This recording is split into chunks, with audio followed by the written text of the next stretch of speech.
नमस्ते साथियों, आज हम नेकराम जी की लिखी कहानी मिर्ची वाले भटूरे पढ़ने जा रहे हैं। चलिए शुरुआत करते हैं। हमारे मोहल्ले में साप्ताहिक बाजार लगता है। शाम को ठेला लेकर बीवी के पीछे पीछे चलना मेरी हमेशा से ही आदत रही है। बीवी हमेशा आगे आगे चलती, सब्जी का मोल भाव करती और खरीद लेती। मेरे पास जो थैला रहता उसमें सब्जियां रख देती। यही हमारा हर सप्ताह का नियम था। उस दिन भी साप्ताहिक बाजार फिर लगा। शाम होते ही मैं बीवी के पीछे पीछे चल पड़ा। उसी बाजार में एक छोले भटूरे वाला अपने भटूरे बेचा करता था। उसकी दुकान पर बहुत भीड़ रहती थी। लोगों को छोले भटूरे खाते देखा हमारे भी मुंह में पानी आ जाता और हम भी एक एक प्लेट छोले भटूरे खा लेते थे। छोले भटूरे की कीमत भी ज़्यादा नहीं थी, केवल 35 रुपये की एक प्लेट। एक प्लेट में छोले और गर्मा गर्म 2 भटूरे, साथ में सलाद रखकर वह ग्राहकों को दे देता था। बाजार के बीच में उसने 2-3 टेबल लगवा रखी थी। लोग उस टेबल पर अपनी प्लेट रखकर बड़े मज़े से छोले भटूरे का आनंद लेते थे।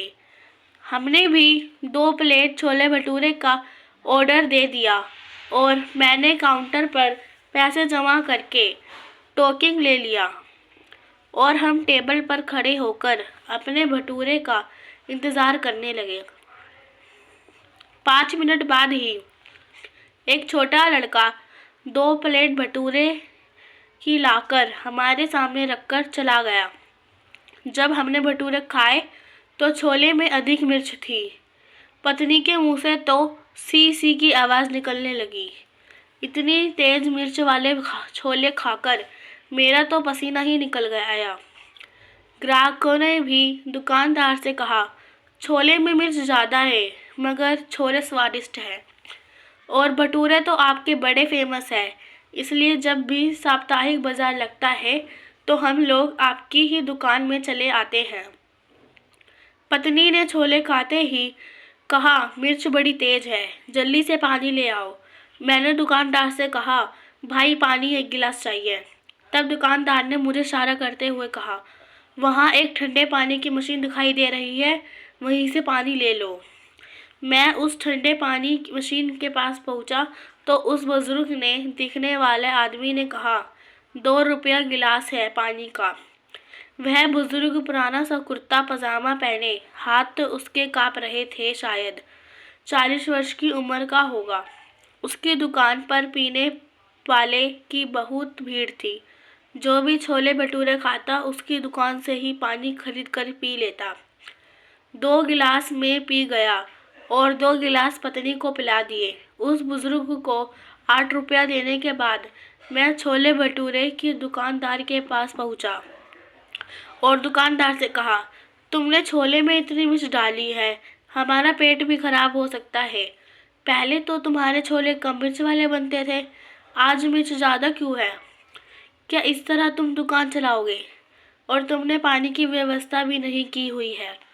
पहले तो तुम एक ड्राम पानी से भरा हुआ रखते थे, तुम्हारा ड्राम कहाँ है पानी का? अगली बार से मैं तो क्या, कोई ग्राहक भी तुम्हारी दुकान से छोले भटूरे खरीदने नहीं आएगा। इस साप्ताहिक बाजार के मुखिया को मैं अच्छी तरह जानता हूँ। अगर मैंने उनसे शिकायत की तो तुम्हारे छोले की भटूरे की दुकान इस साप्ताहिक बाजार में नहीं लगेगी। मैंने थोड़ा कड़क होकर कहा। मुझे गुस्से में देखकर दुकानदार ने नरमी से कहा, भाई साहब बात ऐसी है, मैंने मिर्च सब्जी में जानबूझकर डाली है। यह सुनकर तो मैं ज़्यादा क्रोधित हो गया और कहने लगा, यह क्या मजाक है? तब दुकानदार ने समझाया, वह बुजुर्ग जो ठंडे पानी की मशीन की रेहड़ी से पानी बेच रहा है, 2 रुपये प्रति गिलास, उसकी एक बेटी है रेशमा। वह अपनी बेटी को IPS ऑफिसर बनाना चाहता है। कोचिंग की फीस देने के लिए कुछ रुपया कम पड़ रहे थे। दिन भर वह फुटपाथ के बने बस स्टैंड पर अपने ठंडे पानी की मशीन लगाकर कुछ रुपए कमा लेता है।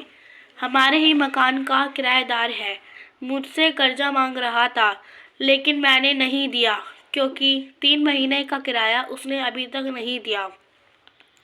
अब मैं भी तो एक गरीब ही हूँ। मकान जरूर हमारा अपना है, लेकिन इस साप्ताहिक बाजार में छोले भटूरे बेचकर अपना परिवार पाल रहा हूँ। जो कमाता हूँ घर में खर्च हो जाता है, लेकिन मैंने उस बुजुर्ग की मजबूरी समझकर 3 महीने से किराया अभी तक नहीं मांगा। तब वह कहने लगा, मुझे कल कोचिंग की फीस जमा करवानी है और मेरे पास रकम नहीं थी, इसलिए मैंने उसे कहा, मैं जहाँ साप्ताहिक बाजार लगाता हूँ तुम अपने ठंडे पानी की मशीन वहाँ ले आना। मैं छोले में थोड़ी मिर्च ज़्यादा डाल दूँगा, लोगों को प्यास लगेगी और वह एक के बदले 2 गिलास पानी पी लेंगे। इस तरह तुम्हारी दुकानदारी भी हो जाएगी और जो रुपया इकट्ठे होंगे तुम कल तक कोचिंग की फीस जमा करवा देना। मुझे बुरा ना समझना भाई साहब, उस बुजुर्ग की बेटी की पढ़ाई का सवाल है, वरना अपनी चलती हुई दुकान को कौन खराब करना चाहेगा। बस आज की बात है, अगले सप्ताह से आपको फिर से कम मिर्च वाले छोले मिलने शुरू हो जाएंगे। दुकानदार की बात सुन के बाद मैं अपनी पत्नी के साथ सब्जियां खरीद कर घर की तरफ चल पड़ा, यह सोचते हुए इस दुनिया में कैसे कैसे लोग हैं। एक पिता अपनी बेटी को पढ़ाने के लिए कितने संघर्षों से जुटाता है और उनकी मदद करने के लिए कोई न कोई फरिश्ता उन्हें इंसान के रूप में मिल ही जाता है। धन्यवाद। अगर आपको हमारी वीडियो पसंद आ रही है तो लाइक कीजिए, सब्सक्राइब कीजिए और ज़्यादा से ज़्यादा शेयर कीजिए।